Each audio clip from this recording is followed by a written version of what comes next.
Hello and welcome to Rathod's IAS. Today in this video, we are going to see the second part of the Himalayas.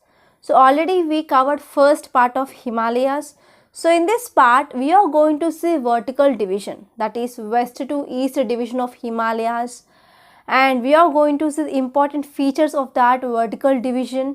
And we are also going to see south to north division. And we already saw that south to north division in our earlier video, and we are going to see important passes which are present. So here we are going to see what is the importance of pass, and not only that, here we are also going to see what is the importance of Himalayas. So if we complete all these subtopics, then we will be done with Himalayas. And in the next video, we are going to see one more important physiological division. So if you're talking about west to east division of Himalayas, so west to east division, it is mainly divided into 5 types. Normally in your NCERT, you will be seeing this 4. But there are 5 types. You need to include even this Purvanchal also. So the first one here you can see, that is Punjab Himalayas. So in this image, you can see this is Punjab Himalayas. So next one is Kumaon Himalayas. Third one is Nepal Himalayas. Fourth one is Assam Himalayas. So how can we divide this Himalayas into these different types from west to east? It is based on the rivers. So here from Indus to here Sutlej river, we can see this part of Himalayas called as Punjab Himalayas. So from Sutlej river to Kali river, it is called as Kumaon Himalayas.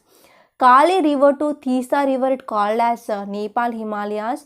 And from Teesta river till Dihang river, they are called as Assam Himalayas. So now let us try to see all these vertical division of Himalayas in detail. So first one is Punjab Himalayas. So this Punjab Himalayas, they are seen in the western part. Okay, so it is mainly the western part of our Himalayas. It is mainly seen between river Indus and river Sutlej. So you can draw this map so that it will be very easy. So between Indus river and between Sutlej river, so we have this western Himalayas, that is Punjab Himalayas. And in this area we can see important peaks like, or important ranges like, we have Karakoram, we have Ladakh and Jaskar. So you can see that in the map, that is Karakoram, Ladakh and Jaskar, they are important. And even we can see Ladakh, which is a cold desert which is present in this Punjab Himalayas. And we can see number of freshwater lakes, for example Dal Lake and Wooler Lake also in this Punjab Himalayas. So here if you are talking about lakes, we will be having freshwater lakes and as well as saltwater lakes. So in this Punjab Himalayas, we can see both freshwater lakes and saltwater lakes. So freshwater lakes which are present in this Punjab Himalayas, they are Dal Lake and Wular Lake. And next one is saltwater lake. So saltwater lakes, we have Pong Yongso Lake and Somoriri Lake. So don't confuse with these 4 lakes. So these are both saltwater and freshwater lakes. So freshwater lake is Dal Lake and Wular Lake, and saltwater lake is Pong Yongso Lake and Somoriri Lake. And we can see Siachen Glacier and as well as Baltoro Glacier, they are present here. And especially this Punjab Himalayas, they are very much famous for this Kareva deposits. As I said in the last video about what is this Karevas and how they formed, they are mainly lacustrine deposits. Okay, so they mainly formed in Quaternary period. And they are very much famous for the growing of saffron and as well as you can see walnuts. So they will be grown in this Kareva. And if you see the important passes means nothing but, if you see, this is a mountain range. So if you are present here, but if you want to reach this place means you have to go around this mountain range and you have to go like this. So if there is a pass means nothing but a small space you can easily move. Right, the passes means nothing but the gaps which are present in the mountain ranges. So in this Punjab Himalayas, you can see mountain passes like Jojila Pass, Lanakla Pass, Changla Pass, Banhila Pass, Agil Pass and Mintaka Pass. So this is very important. So these are the some important facts that you have to remember regarding this Punjab Himalayas. And next one is Kumaon Himalayas. So these are the Himalayas which is present towards east of Punjab Himalayas, and it is present between rivers Satluj and river Kali. So here you can remember K, Kumaon Himalayas till river Kali, K and K. And these Kumaon Himalayas, they are also called as Himachal Himalayas and Uttarakhand Himalayas. And these Kumaon Himalayas, they are very much famous for hill stations. So we can see hill station like Dharmashala, Mussoorie. So after clearing your UPSC, then you will be going to this Mussoorie. So this Mussoorie comes under this Kumaon Himalayas. You have to remember this. And even Kausni and Almora, Ranikhet. So these were some famous hill stations that you can see in this Kumaon Himalayas. And it is also very much famous for duns, for example Dehradun, Kotli Dun. And it is also very much famous for pilgrimage sites like Gangotri, Yamunotri, Kedarnath, Kedarnath, Badrinath, Hemkund. So this Chardham project, so this Chardham development project, so this Chardham project is highly in controversy because of this Joshimath issue now, Joshimath sinking. So it is mainly present in this Kumaon Himalayas. So in this way also you can get a question. And it is very much famous for Valley of Flowers, and different passes that you can see in this Kumaon Himalayas. They are Barla Lacha Pass, Debra Pass, Rohtang Pass and Shikhila Pass. So here this Rohtang Pass that you can see in news oftenly. So this Rohtang Pass is present in Kumaon Himalayas. And next Himalayas is Nepal Himalayas. It is present between river Kali and river Teesta and Mount Everest. So it is located in this Nepal Himalayas. And next one is Assam Himalayas. So this Assam Himalayas, which is mainly present between river Teesta and river Dihang. So they are also called as Darjeeling Himalayas. And we can see wide variety of orchids are seen in this Assam Himalayas. And two important mountain passes that are present in this Assam Himalayas, that is Nathula Pass and Jeepla Pass. Okay, Nathula and Jeepla, they are present in Sikkim. And in Arunachal Pradesh, you can see the passes like Bomidla, Dihand Pass and Chakan Pass. And next one is Purvanchal Himalayas. So this Purvanchal Himalayas, they are mainly present east of Dihang Valley. Okay, so east of Dihang Valley we have this Purvanchal, and we can see there is a Himalayan belt in the south, and which mainly spread along the eastern boundary, and this Purvanchal Himalayas which is present between India and Myanmar. And this Purvanchal Himalayas, they are mainly made up of sandstone and sedimentary rocks. And actually one more important speciality of this Purvanchal Himalayas is, so this area which is mainly inhabited by the tribal people. So here zooming cultivation is very much often seen here. And if you see some important hills which are present in this Purvanchal Himalayas from north to south, we have Patkaibam, we have Naga Hills, we have Manipur Hills. So this north to south order is very important. And river Barak which mainly flows in this area. And one more specialty here is we can see Loktak Lake. It is also called as floating lake that is seen in Manipur. Okay, so these are some important facts regarding this Purvanchal Himalayas. And if you are talking about important mountain passes, yes, you can talk about the mountain passes in Eastern Himalayas and Western Himalayas. So now we are going to see the important mountain passes in Western Himalayas. So first one is, let us see here passes which are present in Jammu and Kashmir and Ladakh. So first one is Mintaka Pass. So here what is the specialty of this Mintaka Pass is, it mainly connects Kashmir and China.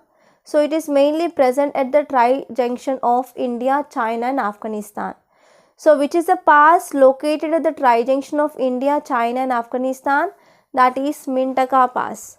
And next one is Parpik Pass, which mainly connects China and Kashmir again. And next one is Aghil Pass, which mainly connects Ladakh with Xinjiang province. So this Xinjiang province is seen in news because of human rights violation. So actually this Xinjiang province, which mainly comes under China now, and this Xinjiang province, which mainly inhabited by Uyghur Muslims. So here this China, which is mainly showing some discrimination against this Uyghur Muslims, and because of human rights violation, so always this Xinjiang province will be seen in news. And next one is Banhilal Pass. It mainly connects Jammu to Srinagar. It is very important pass. And next one is Changla Pass, which connects Ladakh with Tibet. And Kardungla Pass, which is present near Ladakh region. And this Kardungla Pass is very important because it is one of the world's highest motorable road pass. So highest motorable road pass which is present in India, that is in Kardungla. So that is Kardungla Pass. And next one is Purvanchal Pass. So this Purvanchal Pass is very important because it provides a shortest and easiest metal road between Jammu and Kashmir Valley. And Pensila Pass, which links between Kashmir Valley and Kargil. Next one is Jojila Pass, which mainly links between Srinagar and Kargil. And next in Himachal Pradesh, we have some important passes. First one is Barla Lacha. So this Barla Lacha Pass, which connects Himachal Pradesh with Jammu and Kashmir. And Depsa Pass, which links between Kullu and Spiti districts. And Rohtang Pass, which links between Kullu, Lahul and Spiti valleys. And next one is Shipkila Pass, which connects Himachal Pradesh and Tibet. And in Uttarakhand also we have some important passes. The first one is Lipu Lake Pass. So this Lipu Lake, which is seen in news because of boundary issue between India and Nepal. So Lipu Lake, which is mainly located at the tri-junction of Uttarakhand, Tibet and Nepal borders. So because of this is a very important pass. And next one is Mana Pass. So Mana Pass, which mainly connects Uttarakhand and Tibet. Next one is Mangsha Dhura Pass, which connects Uttarakhand and Tibet. And actually this Kailash Mansarovar Yatra will be seen in news, right? So to reach this Kailash Mansarovar Yatra, we are using this Mangsha Dhura Pass. And next one is Niti Pass and Mulingla Pass. So they will connect Uttarakhand with Tibet. And if you see Eastern Himalayas, so in Eastern Himalayas, we have to see the passes which are present in Sikkim and as well as Arunachal Pradesh. So in Sikkim, we have two important passes, that is Nathula Pass. So Nathula Pass, which mainly connects Sikkim with Tibet, and it is also one of the important trade route between India and China. And actually regarding this Nathula Pass, in 2017 near Doklam Valley, so India and China had a trespass and standoff of both sides the military. And next one is Jeepla Pass. So Jeepla Pass, it is mainly connecting Sikkim to Bhutan border, and it mainly passes through one strategic important valley, that is Chumbi Valley. And next one is Arunachal Pradesh. So in Arunachal Pradesh, we have important passes like Bomidla Pass, which mainly connects Arunachal Pradesh with Bhutan. Next one is Dihang Pass, which connects Arunachal Pradesh with Myanmar. And Daifur Pass, which is located at the tri-junction of India, China and Myanmar. So this is also the pass which is very important because it is located at tri-junction of India, China and Myanmar. And next one is Chakan Pass. So these were the important passes which are located in Arunachal Pradesh. And now let us try to see the importance of Himalayas. So whenever you are writing answers, you can use this type of diagram. So in this way, it will be helpful to save your word limit and even your time limit. Okay.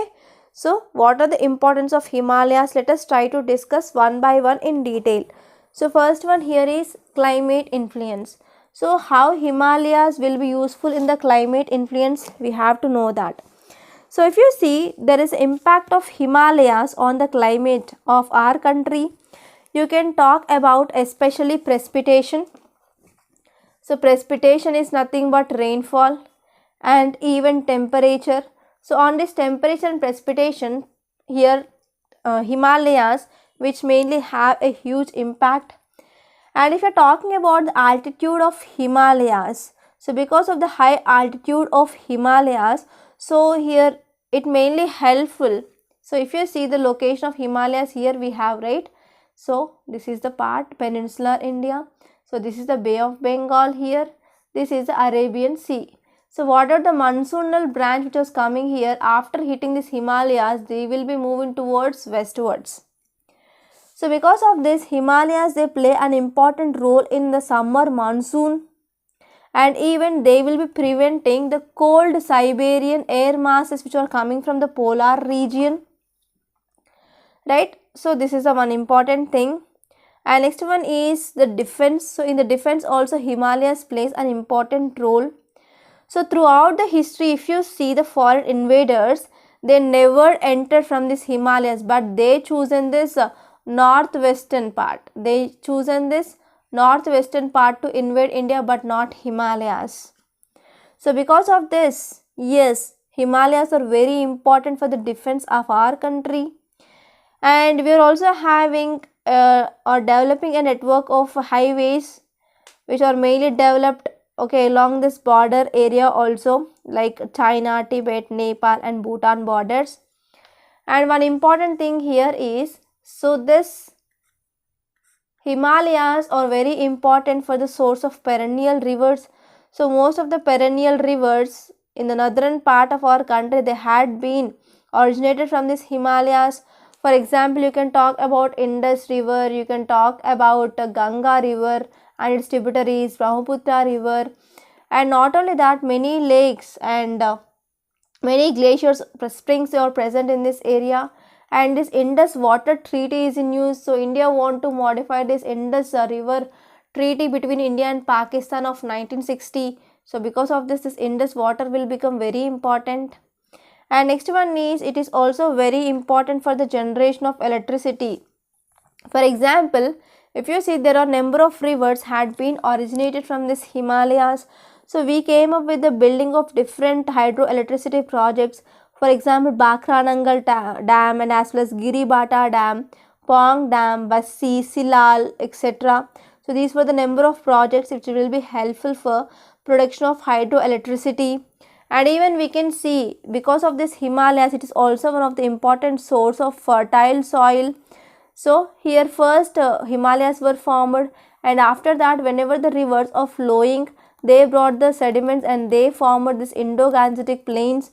So because of this, here we can see this Indo-Gangetic plains or Great Plains of India, they are formed because of this Himalayas, and they are mainly formed because of fertile alluvial soil deposits, right? So it is important for the agriculture. And next one is, it is also very much important for the forest wealth also. So Himalayan ranges, they are very much rich in the forest resources, right? The natural vegetation in the Himalayas, we can see it mainly varies from the humid tropical to coniferous and as well as alpine forest or seen. So these forests, they will provide firewood, they will provide timber, they will provide gum, resins, lac, medicinal herbs, etc. So because of this, it is also very helpful for the providing of forest wealth. And even especially tribals who are present in this area, they will be taking their cattle for the grazing into this Himalayas during the summer season. For example, Gaharwals, Gujars, etc. And next one is orchids.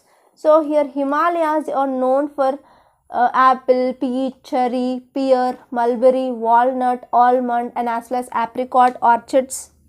And we can also get different types of minerals in this region. So Himalayas are very much rich in both metallic and as well as non-metallic minerals.